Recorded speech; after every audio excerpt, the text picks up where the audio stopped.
revolt. In an extraordinary moment, President Trump's own party has stood up to him, derailing his personal agenda. It comes down first to the $1.8 billion Trump Defense Fund, a fund that Trump says would help people like him who were targeted unfairly by the Justice Department. Now, the issue became so toxic that Senate Republicans bailed on a vote on Trump's key immigration bill. Now, that vote is now uncertain. By the way, this immigration bill, that's a policy issue, right? Many of them were fine with what was in it, but it was the extra things in it. Now they're gone for Memorial Day, so we'll see where this goes. But the casualty of that bill is also likely the $1 billion in now taxpayer funding for Trump's White House ballroom. That's likely to be stripped out of the immigration bill because the GOP isn't going to support it. They strip it out or they're not going to pass it. It's pretty incredible. These are Trump's pet projects and a centerpiece of his domestic policy agenda now stalled because of those pet policy projects. Just listen to some Republicans speaking out about that $1.8 billion fund. This is just stupid on stilts. I do not believe that individuals who were convicted of violence against police officers on January 6th should be entitled to reimbursement for their legal fees. And Republican Senator Ron Johnson told Manu, quote, somebody described it as a galactic blunder, and I think that's probably true. And those are just the ones talking. Behind closed doors, Manu is reporting that hardly any Republican senators have come to the fund's defense. Just pretty incredible. Hardly any. Even as the acting attorney general, Todd Blanche, made an emergency trip to Capitol Hill to try to win them all over. That meeting, by all accounts, was a disaster. And it's not just the $1.8 billion fund or the billion-dollar ballroom that has many usual Trump supporters saying no.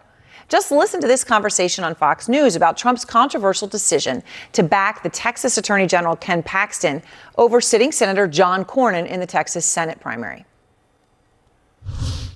This is a big race, and John Cornyn, the incumbent, did not get that endorsement. Ken Paxton did.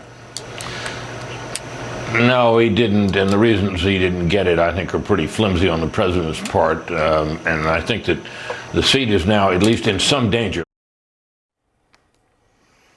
Brit Hume. And now just listen to this Newsmax host question Trump's decision to indict the former Cuban president Raul Castro. So standing up on a totally different issue. Anchor Rob Finnerty said that he did not buy the White House's argument that Cuba is a threat, even suggesting it was a false flag operation.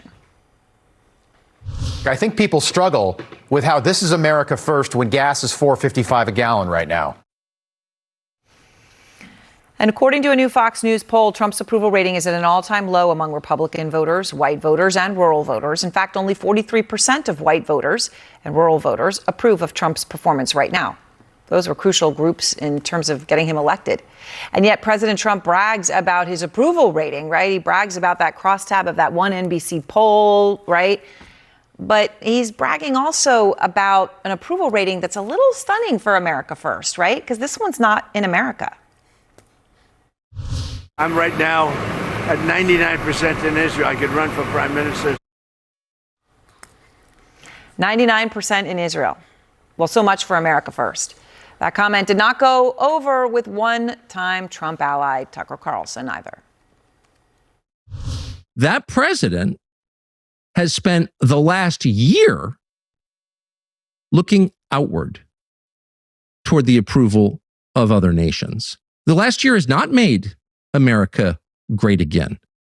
The last year has diminished American power at a rate some of us thought was unimaginable.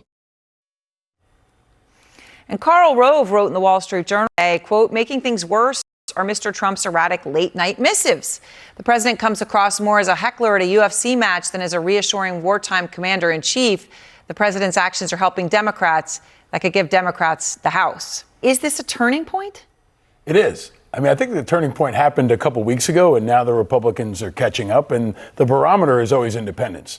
And Trump has totally bottomed out with independence. Almost everything he's doing is unpopular now. The Iran war, the tariffs, the ballroom, the arch, and I think it's going to get worse. Because now we've got Memorial Day where people are going to be driving all across America and they're going to see gas prices in some states over $5 a gallon. Memorial Day is going to be a reminder about the human cost of war. We did lose 13 troops in Iran, and he wants more war. He's talking talking about Cuba now. It seems more likely than not that he will hit Cuba. So he's bottoming out with independents. He's bottoming out within his own base with the people he promised no new wars, no foreign wars, no never-ending wars. And I think people are starting to smell what's cooking here. He's also got people like Cassidy that he came after who are now turning against him because they're empowered on Iran. They crossed him on Iran, and I think that's the beginning of what could be to come. Right, he got rid of him, except for that isn't going to happen for 8 months. Right. So you got votes for that time. I mean, actually, then you've got Tim Burchett. You just heard him talking to Manu. I'm worried about our country. I'm worried we could lose it all. Yeah, he's not talking about. He's talking about losing the midterms and then losing power. He doesn't. I mean, maybe he thinks that we could. It felt more existential to me. I don't buy that. I'm sorry. I think he's literally talking about losing the House and losing the Senate. I am not as optimistic as you on the turning point. I wish it was. I wish a girl could dream. And yet, if Paxton in Texas in the primary on Tuesday pulls it out, if in the runoffs in Georgia for the Republicans, the candidates that Trump has supported pull it out, I could see people in the chambers running back scared again. I think they went on vacation and didn't vote on these because they are hoping that the attention span of Donald Trump runs out on these two projects, and when they come back on June 1st, he's focused on something else that is more palatable for them. I know that I agree these are all both bad options, and yet I don't think it's a turning point yet. Do you think anybody thinks he's going to just forget about the ballroom? No, never. Or the arch, for sure. Yeah. And not the slush fund either, because I believe the real reason for that was so that he could never be audited by the IRS again. So I don't think he's going to give that up. But we said it here last night, that the real turning point is the fact that when the primaries are over, what will his power be over these Republicans? I mean, let's just look at a state. For example, let's say Republicans start to move away from Trump and they're more moderate. Let's pick Texas. Let's say John Cornyn pulls out a victory and it's Cornyn against Tallarico. Is Trump going to say, don't vote for Cornyn? Vote for Tallarico? He could not spend a bunch of money, though. He could not spend a bunch of money. He could tell MAGA base to stay home. That could be that's the only red herring in what I'm saying, I think. But I think the only way Republicans win or have any chance of winning the midterms is to distance themselves from But can I just clarify? Or I don't think we should assume that free and fair midterms are going to happen. I mean, Trump telegraphs every single punch, and he's been saying that he will disrupt it. Steve Bannon saying, ICE at airports is a warm up for sicking ICE on the election booths. And the real problem with this $1.8 billion is it's a pardon and it's a payout for people who attack the federal government. Yes. So it becomes plan C for him. It's a green light for anybody who wants to attack the government. He can go to the military first to disrupt the elections. If that doesn't work, he can go to ICE. And if ICE says no, this is plan C. Well, now and you're that's really where it gets scaring us. and we should be scared because that's what he's saying he will do, and we should believe him, just like Cuba. He's going to come back and he's going to focus on Cuba. But can I just clarify the point on Cornyn? It's not that he might not support his race, because if we flip Texas, the Republicans are in trouble. It's that the ability of his endorsement is not the thing that carries over, like in a Massey, like in an Indiana, and like a Louisiana. So it makes people think maybe his base is retreating from him.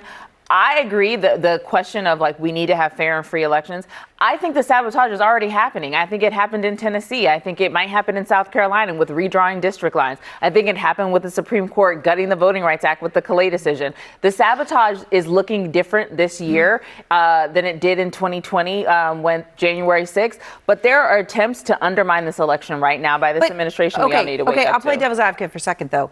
On the judicial front, Republicans have been winning on some of the redistricting. Take Virginia, right? So they've been getting more math in their favor. Then when it comes to primaries, Trump has been winning left, right, and center. Okay, Cassidy is slayed, Massey is slayed, and they're still turning against him on this. Yeah. So why does Paxton hold so much, extra sway in your mind?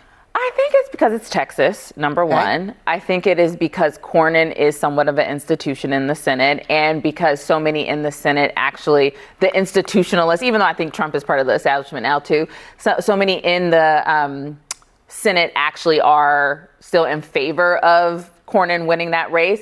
I mean, you see Tillis speaking out about that, but Tillis is out. He's not going to. You see, one second, you see Collins. One second, you see Collins. She has already bucked, but Mainers are different than Texans. I just think that I hope this is the turning point. I'm with you. I've been saying this for 4 years. I want Republicans to stand up to Donald Trump. Yes. I just am not confident they will. It just doesn't mean that they're going to end up supporting Democrats, because Democrats are less popular than Trump in a lot of places. And, Right. and you know, Texas is the Yes. latest Democrat dream. Turning that on they're gonna Trump win does not mean Texas. turning towards Right. I think Yes. one of the most frustrating things is when you see somebody like Tom Tillis start to speak what many believe to be the truth finally, or Cassidy now, or potentially Cornyn down the road.